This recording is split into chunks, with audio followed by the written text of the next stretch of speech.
வணக்கம். மீண்டும் ரஜினி பழனி. எனது உயிரிலும் மேலான எனது வாழும் கடவுள் சூப்பர் ஸ்டாரின் காவலர்களே, இரத்தங்களே, சொந்தங்களே, நம் தமிழகத்தின் காவலர்களே. அதாவது இந்த நியூஸ் 7 சேனலா, அது ஏதோ நம்ம தலைவர் இந்த பொள்ளாச்சி இந்த பெண்களை கெடுத்தானுங்கள சில 4 நாய்கள், அந்த நாய்களுக்கு நம்ம தலைவர் எதிர்ப்பு சொல்லணும்னு சொல்லி இந்த G7 சேனல் ஏதோ கொஞ்சம் போட்டிருக்குது. அந்த G7 சேனலுக்காரரை நான் கேட்குறேன், எங்கள் தலைவர் 2.0 படம் ரிலீஸ் ஆனதுக்கு அப்புறமே, ரிலீஸ் ஆன டைம்லேயே எங்கள் தலைவர் சொல்லியிருக்காரு, இந்த சின்ன பிள்ளைங்களை கெடுக்கிறவங்கள கடத்துறவனுங்களை நடு ரோட்டில் நிற்க வச்சு சொல்லணும்னு எங்கள் தலைவர் அப்பயே சொல்லியிருக்கார். சரியா? இது எல்லா யூடியூப்லேயும் இருக்குது. ஏன் இந்த G7 சேனலுக்கு தெரிய மாட்டேங்குது? நியூஸ் 7 சேனலுக்கு நிறையா காவலர்கள் எல்லாம் தங்களோட எதிர்ப்பை தெரிவிச்சிருக்காங்க. உலகம் ஃபுல்லாக எல்லாம் பேசிகிட்டு இருக்காங்க. தமிழ்நாடு ஃபுல்லாக எல்லாம் பேசிகிட்டு இருக்காங்க. ஏன் அது உங்களுக்கு தெரியல? எப்போ பார்த்தாலும் எங்கள் தலைவரையே நோண்டுறீங்களே, உங்களுக்கு என்னங்க? நியூஸ் 7 சேனல் உங்களுக்கு என்ன தான் பிரச்சனை? நான் விஷயத்துக்கு வந்துடுறேன். அப்புறம் தலைவர் இந்த பொள்ளாச்சி பெண்கள் கெடுத்தாங்க இந்த நாய் பேர், அதற்கு எதிர்ப்பு தெரிவிக்கலன்னு சொல்லி இந்த நியூஸ் 7 சேனல்காரன் கேட்டுட்ருக்கிறது. தமிழகத்தில் இந்தியாவில் இருக்கிற எல்லா காலமும் அவங்க முகநூலில் போட்டுட்ருக்காங்க, யூடியூப்லேயும் போட்டிருக்காங்க. இது இந்த நியூஸ் 7 சேனலுக்கு தெரியுமா தெரியாதான்னு எனக்கு தெரியல. ஏங்க நியூஸ் 7 சேனல் ஏன் இப்படி எதுக்கு எடுத்தாலும் எங்கள் தலைவரையே நோண்டிகிட்டு இருக்கிறீங்க? உங்களுக்கு வேறு வேலையே இல்லையா? உங்கள் டிஆர்பி ரெண்டை ஏற்றுறதுக்கு எங்கள் தலைவர் தான் உங்களுக்கு தேவைன்னு உலகத்துக்கே தெரியும், எல்லாத்துக்கும் தெரியும், இன்க்ளூடிங் உங்களுக்கே தெரியும். நீங்கள் என்ன பண்ணோம்? தலைவரோட வீட்டு வாசலில் போய் நின்று நீங்கள் வெயிட் பண்ணி இருந்து எங்கள் தலைவர்கிட்ட நீங்கள் கேட்டிருக்கணும். அதை நீங்கள் கேட்கல. இல்லை எங்கள் தலைமை ஆஃபீஸ்லேயோ இல்லை எங்கள் தலைவரோட மாநில தலைவர் சுதா சார்ட்டையோ நீங்கள் கேட்கவும் இல்லை. நீங்கள் பாட்டுக்கு எங்கள் தலைவர் இதுக்கு எதிர்ப்பு தெரிவிக்கல நீங்கள் சொல்கிறீங்களா? ஏங்க நியூஸ் 7 சேனல்? நாட்டில் பல தலைவர்கள், நிறையா பேர் அரசியலில் இருக்கிற தலைவர்கள்லாம் இருக்காங்க. அவங்கள போய் நீங்கள் ஒரு வார்த்தை கேட்க வேண்டியதுதானே? அவங்கள போய் கேட்க வேண்டியதுதானே? அவங்கள கேட்கல. அவங்கள கேட்காம எங்கள் தலைவரையே நீங்கள் நோண்டுறீங்கன்னா அது என்ன அர்த்தம்? என் வாயிலேருந்து அப்புறம் வேறு மாதிரி ஏதோ வந்துடும் பார்த்துங்க. சரியா? மரியாதை ஒரு அளவு தான். சும்மா என் தலைவரையே குறை சொல்லிக்கிட்டு இருந்தா என்ன நினச்சிட்டு இருக்கிற? ஆவுன்னா தலைவர் குறை சொல்கிறியோ உன் வேலையாக இருக்கிறியா? அது என்ன அர்த்தம் அது? நான் பொதுப்படையாக ஒரு விஷயத்தை நான் சொல்லணும். எல்லா வீட்டையும் பொட்ட பிள்ளைங்க இருக்குது. அந்த பையனோட எங்கள் அம்மா கதறா, இந்த மாதிரி பையனை பெற்றதுக்கு நீங்களாம் மருந்து வச்சு கொண்டுருங்க அந்த பசங்களெல்லாம். சரியா? நடு ரோட்டில் அப்படியே துண்டு துண்டா செதிலாக வெட்டி போடணுங்களெல்லாம். சரியா?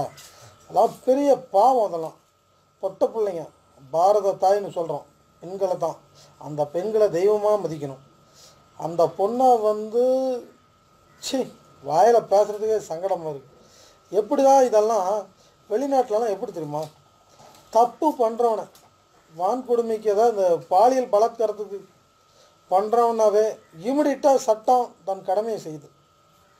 நம்ம நாட்டில் அது நடக்காத காரணம் என்னன்னா, இங்கே இருக்கும் அரசியல்வாதிகளால் தான். தெரியுதுங்களா? இந்த அரசியல்வாதிகளால் தான் அந்த சட்டத்தையே நிறைவேற்றாமல் இருக்குது. அதனால் என்ன அர்த்தம்? தேர்ந்தெடுத்த மக்கள் நம்ம தான் மாற்றிக்கணும். நம்ம நல்ல தலைவர்கள் நம்ம கொண்டு வந்தால் தான் நாட்டில் நடக்கிற தவறுகளை தட்டி கேட்க முடியும். இது நாள் வரைக்கும் இருக்கிற அரசியல்வாதிகள் என்ன பண்ணியிருக்காங்க? ஒரு 10 பேர்த்து இந்த மாதிரி பெண்களுக்கு எதிராக பண்ணுறவங்கள 10 பேர்த்த நடு ரோட்டில் வச்சு சுட்டு தள்ளனா அடங்குவானுங்க. பயம் இருக்கும். போகிறானுங்க, கற்பழிக்கிறானுங்க, ஜெயிலுக்கு போகிறானுங்க, பெயில் வாங்கிட்டு வந்துக்கிட்டே இருக்கிறானுங்க. அடுத்தடுத்து நடந்துக்கிட்டே தான் இருக்குது. என்ன பண்ணோம்? அவங்களுக்கெல்லாம் பெயிலுங்கிறத கொடுக்கக்கூடாது. இமீடியட்டாக ஆக்ஷன் தான். மரண தண்டனை உடனே கொடுக்கணும், இமீடியட்டாக நிறைவேற்றணும். அதை நிறைவேற்றாத அளவுக்கு பண்ணுறது யார்? நம்ம நாட்டில் இருக்கிற அரசியல்வாதிகள். நம்ம அரசியல்வாதிகள் பண்ணுறதுனால தான் இவ்வளோ வேலைகள். எப்படி? அதுக்கு என்ன வழி? என்ன பண்ணால் நம்ம நம்ம யோசிக்கணும். நம்ம தேர்ந்தெடுத்த தலைவர் சரியில்லை, தப்பு பண்ணுறோன்னா தண்டிக்கணும். அது யார் பண்ணுறா, யார் சொல்கிறாங்க, அதை யோசித்து அதுக்கு தகுந்த மாதிரி நம்ம தலைவர் நம்ம தேர்ந்தெடுக்கணும். நம்ம கையில் தாங்க எல்லாமே இருக்குது. உங்கள் ஓட்டுனா சாதாரண ஓட்டு நினச்சிட்டிங்களா? இந்தியாவின் தலையெழுத்தை மாற்றுறதே உங்கள் கையில் தாங்க இருக்குது. மக்கள் உங்கள் கையில் தான் இருக்குது. அதை சரிவர நீங்கள் பண்ண மாட்டேங்கிறீங்க. அரசியல்வாதிங்க அவனுங்களுக்கு பணம் சம்பாதிக்கிறதுக்கு, கொலை அடிக்கிறது, கொள்ளை அடிக்கிறதுக்கு, கற்பழிப்பு பண்ணுறதை அந்த அரசியல்வாதிங்க பண்ணிகிட்ருக்காங்க. இதெல்லாம் மாற்றணுன்னா என்ன பண்ணணும்? காவலர்கள், நீங்கள் இந்திய குடிமக்கள், நீங்கள் உங்கள் ஓட்டை யார் வந்தால் நல்லது நடக்கும் அவங்களுக்கு போடுங்க. சரியா? நம்ம நாட்டில் தண்ணி பிரச்சனை இல்லை, மத பிரச்சனை ஒரு பக்கம் ஓடிட்டுருக்கு, தண்ணி பிரச்சனை ஒரு பக்கம் ஓடிட்டுருக்கு, மீன்தேன் வாயு பிரச்சனை ஒரு பக்கம் ஓடிட்டுருக்கு. இத்தனை பிரச்சனை வருதுன்னா அந்த பிரச்சனை பின்னாடி யார் இருக்காங்க?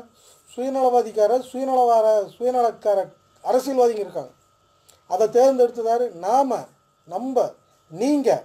சரிங்களா? நீங்கள் தப்பான ஆட்கள் நீங்கள் தேர்ந்தெடுத்துருக்கிறீங்க. அதனால தான் தப்பாக நடந்துக்கிட்டு இருக்கு. அதுக்கு என்ன பண்ணோம்? தப்பு பண்ணுறோன்னா இமீடியட்டாக தண்டனை கொடுக்கணும், உடனடி தீர்வு. தலைவரே சொல்லியிருக்கார், பெண்களை இந்த கற்பழிப்பு சின்ன குழந்தைங்கன்னு கூட பார்க்காம அந்த ராஸ்கல் காமவெறி பிடிச்ச நாய்கள் நிறையா இருக்கிறானு. அவனுங்கெல்லாம் என்ன பண்ணோம்? தலைவர் சொன்ன மாதிரி நட்டு ரோட்லேயே நிற்க வச்சு சுடணும். சுட்டாதான் பயம் வரும். நாட்டில் க்ரைம் குறையும், தப்பு குறையும். பிடிக்கிறாங்க, இப்போ ரிமாண்ட் பண்ணுறாங்க, உள்ளே போடுறாங்க, அவன் பெயிலில் வந்துடுறான். இதுக்கெல்லாம் காரணம் பிடிக்கிற போலீஸோ தீர்ப்பு கொடுக்குற நீதிபதியோ கிடையாது. போலீஸ் தன் கடமை செஞ்சிட்ருக்கு, நீதிபதியும் தன் கடமையை செஞ்சிட்ருக்கிறாங்க. எப்படி செய்கிறாங்க? இங்கே ஆண்டுகிட்டு இருக்கிற அரசியல்வாதிங்க கொடுக்குற ப்ரெஷர்னால் நடந்துகிட்ருக்கு. இதுக்கெல்லாம் என்ன பண்ணுறோம்? மாற்று வழி வரணும். மாற்று வழி யாரால் வரும்? தலைவரால் மட்டும்தான் முடியும். நல்லா பாருங்கள், நான் தலைவரோட வெறியன். நான் சொல்கிறேன், நீங்கள் யோசிக்க வேணாம். உங்களுக்குன்னு சில யோசனைகள் இருக்குது. சரிங்களா? நீங்களே பாருங்கள், இன்றைக்கி நாட்டில் நடக்கிற பிரச்சனை யார் துணையாக இருக்கிறாங்க, யார் எதிர்ப்பாக நிற்கிறாங்க, அதை நீங்கள் பாருங்கள். அதை பாருங்கள், பார்த்துட்டு உங்கள் மனசுக்கு எது சரின்னு போடுதோ அதை டக்குன்னு பண்ணுங்கள். அதை விட்டுட்டு இந்த நியூஸ் 7 சேனலுக்கு இந்த மாமா வேலை பண்ணிகிட்டு இருக்கான் பார்த்தியா, அவன் ஒரு பக்கம் பைத்தியக்கார நாட்டம் தலைவரையே குறை சொல்லிகிட்டு இருக்குது. இந்த மாதிரி பிள்ளைய பெற்றுட்டு அந்த அம்மா பெரிய என்னமோ ஹரிச்சந்திரனை பெற்றவனாட்ட அந்த அம்மா யூடியூப்பில் வேறு பேசிகிட்டு இருக்கு. ஏம்மா நீ எல்லாம் என்னம்மா, நீ எல்லாம் பொம்பளை இருப்ப, நீயும் ஒரு பொம்பளை தானே, நீயும் ஒரு பொட்டப்பிள்ளை பெற்றிருக்க, உனக்கெல்லாம் அறிவு வேணாமா? இந்த மாதிரி பையனை பெற்றது நீதாம்மா வெக்க பண்ணும், அவ்வளோ தைரியமாக வேறு நீ பேசிட்டு வேற இருக்க. இந்த மாதிரி பிள்ளையை பெற்றதுக்கு அவனெல்லாம் மருந்து வச்சு நீங்கள் கொன்று இருக்கணும். தெரியுதுங்களா? அவனெல்லாம் மருந்து வச்சு கொன்று இருக்கணும். இந்த மாதிரி பையனை தள்ளவாரி தருதலை நீங்கள் பெற்று விட்டு போயிட்டீங்க. அந்த பெண்களை கொஞ்சமாக நினச்சி பார்த்தீங்களா? இதே உன் பிள்ளைக்கு அந்த நிலைமை நடந்தால் நீ விட்டுருப்பியா? சொல்லுமா? ஊருக்கு மட்டும் உபதேசம் இருக்கக்கூடாது. தப்பு யார் பண்ணாலும் தப்பு தான். சரியா? காவலர்களே, இந்த முறையாவது நல்ல மனிதர்களை நீங்கள் தேர்ந்தெடுங்க. நல்ல தலைவரை நம்ம தேர்ந்தெடுக்கணும். ஜனநாயகப்படி, நியாயப்படி, தர்மப்படி நம்ம நாட்டில், தமிழ்நாட்டில் நல்ல தலைவர்கள் வரணும். நீங்கள் உங்ககிட்ட ஓட்டு கேட்க வர அரசியல்வாதிங்கிட்ட இப்போ இருக்கிற அரசியல்வாதி எவனும் யோகிக்காரன் கிடையாது. உண்மை சொல்லணும்னா எல்லாம் புறம்போக்குங்க, தெல்லவாரிங்க, பொறுக்கி பிள்ளைங்களை பெற்ற வச்சு அரசியல்வாதிங்க தான் இருக்கானுங்க. உண்மையாக இருக்கிற அரசியல்வாதிகள்லாம் கிடையாது. அதெல்லாம் காமராஜர் காலத்தோடு முடிஞ்சது. இப்போ இருக்கிறவங்களாம் நாட்டை சுரண்டுறதுக்கு இப்போ இந்த மாப்பியா கேங்கில் இந்த மணல் கொள்ளையெல்லாம் யார் அடிச்சிட்ருக்கா? யார்? நம்ம மக்களுக்கு, நம்ம அரசியல்வாதிகள், நம்ம ஆண்டுட்டு இருக்கிற யாருக்கும் தெரியுதா? எல்லாத்துக்கும் தெரியும். எல்லாம் காரணம் என்ன? பணம். தன் குடும்பத்தை தான் பார்க்குறாங்க, தன் குடும்பத்துக்கு சொத்து சேர்த்துறாங்க, தான் பினாமி வச்சு தன் சொந்த பந்தங்களுக்கு சொத்தை சேர்த்து வச்சு விட்டுட்ருக்குறாங்க.